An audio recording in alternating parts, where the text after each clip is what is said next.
was identified as mentally retarded, put back from the 5th grade into the 4th grade, and stayed in that category until I got out of high school.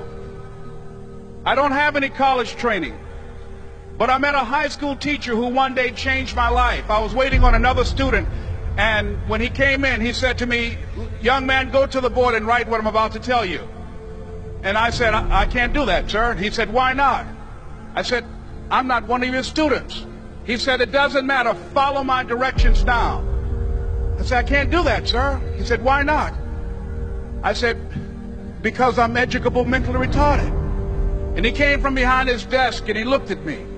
He said, "Don't ever say that again. Someone's opinion of you does not have to become your reality." And as he talked, my heart began to beat fast. Tears began to run by my eyes, and I was in the back just listening to him, because the speech he was giving, that speech was for me. And he said, "Les Brown," he said, "if you want to do anything worthwhile in life, you've got to be hungry." I told Mr. Washington I wanted to become a disc jockey. And so I started working to develop myself. He said, "I want you to practice every day being a disc jockey." I said, "But I don't have any job now." He said, "It doesn't matter."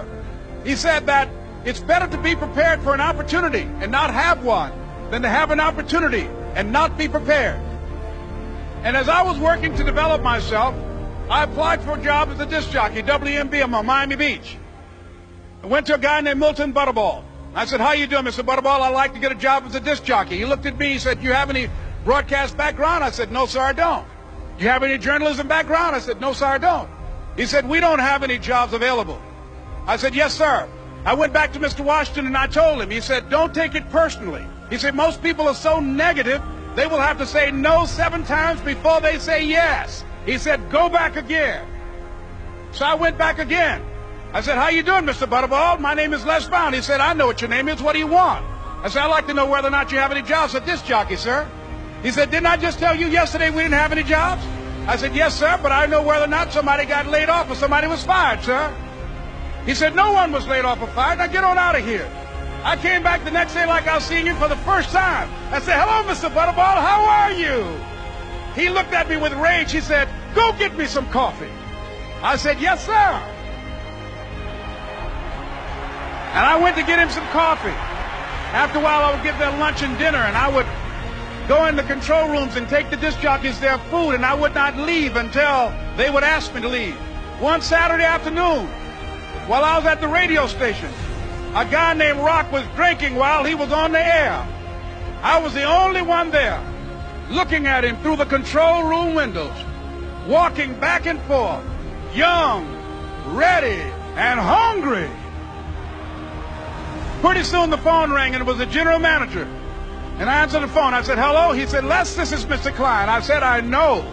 He said, "Rock can't finish his program." I said, "I know." He said, "Would you call one of the other DJs in?" I said, "Yes, sir." I hung the phone up. I said, "Now he must think I'm crazy." I called my mom and my girlfriend, Cassandra. I said, "Y'all turn up the radio and come out on the front porch. I'm about to come on the air." I waited for about 20 minutes, and I called him back. I said, "Mr. Klein, I can't find nobody."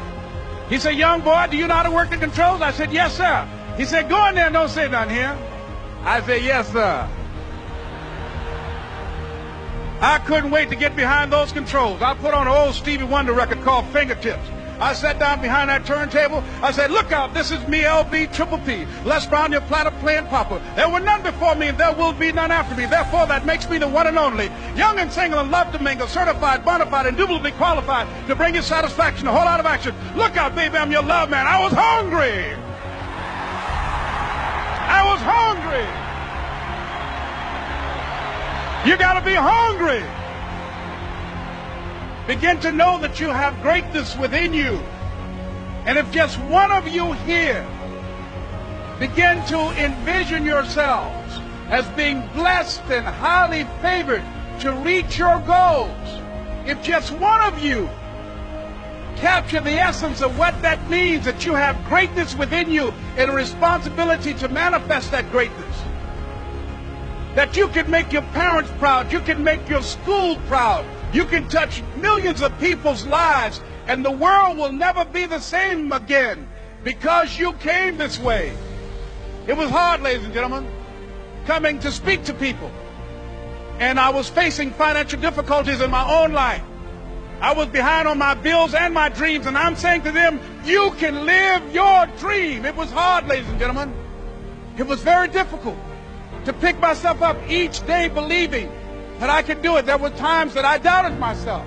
I used to ask myself, can I do this? And something said within me, you're the one. Don't give up on your dream. By continuing to push forward, by continuing to run toward my dream, that one day I would have my own talk show. It's a long shot, ladies and gentlemen, from Liberty City, an abandoned building on a floor, never knowing my mother or father. It's a long shot. Being here with you today in this dome in Atlanta, it's a long shot. No college training, labeled educable, mentally retarded, but I kept running toward my dream. Don't stop. Don't stop running toward your dream.